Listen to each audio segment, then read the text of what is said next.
One click of the mouse, Kristen Pratt opened the door to a nightmare. We need to talk face to face, or I'm gonna be dead! And set in motion a 2-year ordeal that placed her in constant fear for her life.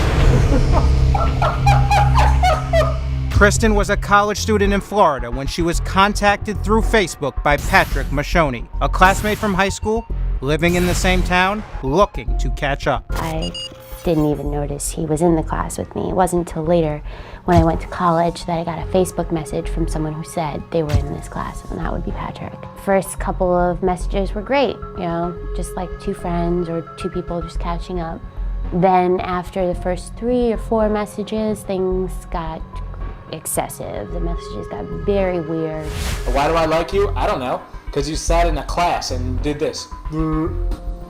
I have no idea why I like you. I don't even know you. When this starts going on, you're just kind of thinking, all right, it'll go away. But it doesn't go away. It just keeps going and gets worse. I've been sent on a mission to make Kristen Pratt feel warm and fuzzy. Kristen knew she needed help. When I first called the police, they said, well, does he know where you work? And I said, no. And they said, does he know where you live? And I said, no. And they said, nothing we can do. And they left. Email me today. It's up to you now. Save your own life. The cyber-stalking intensified. You don't want me for life, Kristen Pratt? That's a very, very unwise decision. Many of his messages involved twisted fantasies. I want to tie your wrists together, strip you naked, secure your arms above your head, blindfold you. Other posts made Kristen's blood run cold. Don't make me do something stupid. She finally got an injunction. Did he ever abide by the injunction? No. Whatever you want, whatever makes you happy, that's what I want. It didn't matter how many legal things I did or anything. He just saw it as an obstacle in his way that he had to overcome. And he would overcome them every time. He would just be like, hey, I'm here. I'm here, I'm not going anywhere. According to him, if we're supposed to be together, none of this is wrong. All right, Kristen, look, all I'm asking, so let me over one night. You can't keep ignoring me. You can't. Mashoni started showing up at Kristen's work and on the campus of her college.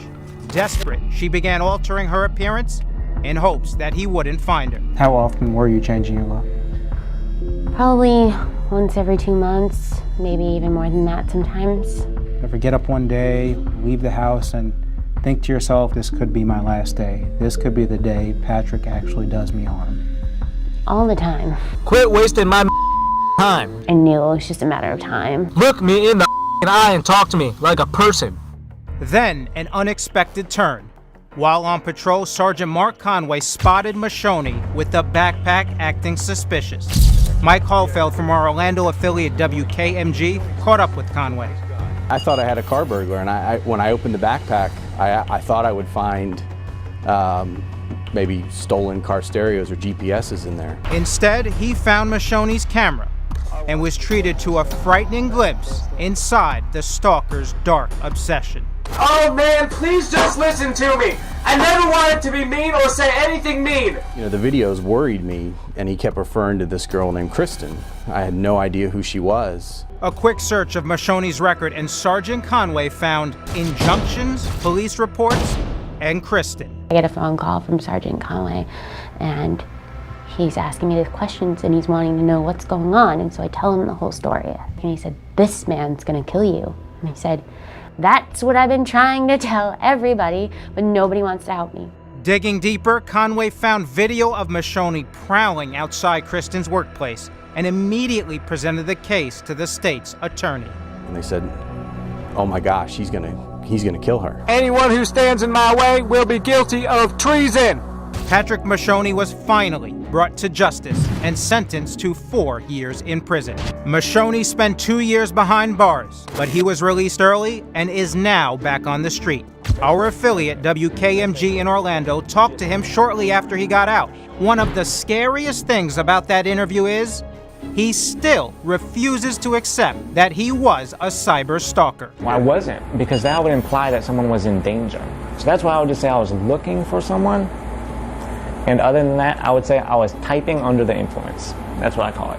It's a TUI. When that consequence doesn't match what you think is happening, you're not going to take it very seriously or realize it's actually a consequence. Mashoni is banned from the internet and prohibited from ever approaching Kristen.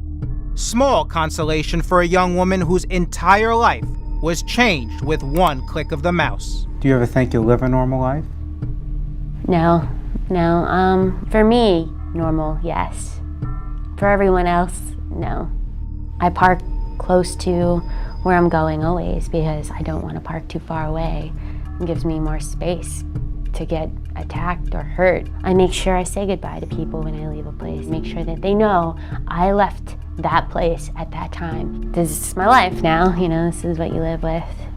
Kristen has now moved to another city, but she says this is a nightmare that follows her wherever she goes. Does he still haunt you? Yeah.